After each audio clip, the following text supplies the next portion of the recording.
السلام علیکم ورحمۃ اللہ وبرکاتہ۔ امید ہے سارے ساتھی خیریت سے ہوں گے۔ آج کا واقعہ صحابہ رسول ابو امامہ رضی اللہ تعالیٰ عنہ کی وجہ سے ایک عیسائی باندی کا مسلمان ہونے کے بارے میں ہے۔ حضرت عبد الرحمن بن زید بن جابر رحمۃ اللہ علیہ کہتے ہیں، حضرت ابو امامہ رضی اللہ تعالیٰ عنہ کی ایک باندی جو کہ پہلے عیسائی تھی، انہوں نے مجھے یہ واقعہ بیان کیا کہ حضرت ابو امامہ رضی اللہ تعالیٰ عنہ کو دوسروں پر خرچ کرنے کا بہت پسند تھا، اور وہ اس کے لیے مال جمع کیا کرتے تھے اور کسی سائل کو خالی ہاتھ واپس نہیں کرتے تھے، اور کچھ نہ ہوتا تو ایک پیاز یا ایک کھجور یا کھانے کی کوئی چیز ہی دے دیتے۔ ایک دن ایک سائل ان کے پاس آیا۔ اس وقت ان کے پاس ان میں سے کوئی چیز نہیں تھی، صرف 3 دینار تھے۔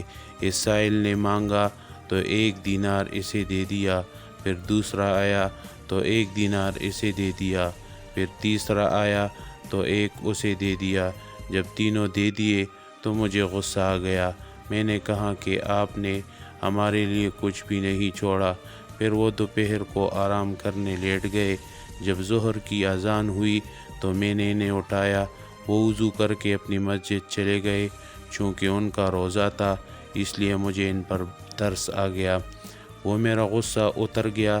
پھر میں نے قرض لے کر ان کے لیے رات کا کھانا تیار کیا اور شام کو ان کے لیے چراغ بھی جلایا۔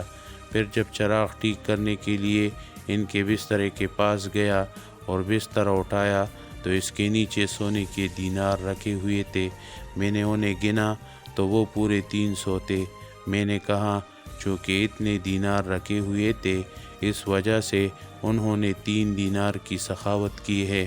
پھر وہ عشاء کے بعد گھر واپس آئے تو دسترخوان اور چراغ دیکھ کر مسکرائے اور کہنے لگے، معلوم ہوتا ہے یہ سب کچھ اللہ کے ہاں سے آیا ہے، کیونکہ ان کا خیال یہ تھا کہ گھر میں کچھ بھی نہیں تھا، اس لیے نہ کھانا ہوگا نہ چراغ۔ میں نے کھڑے ہو کر انہیں کھانا کھلایا۔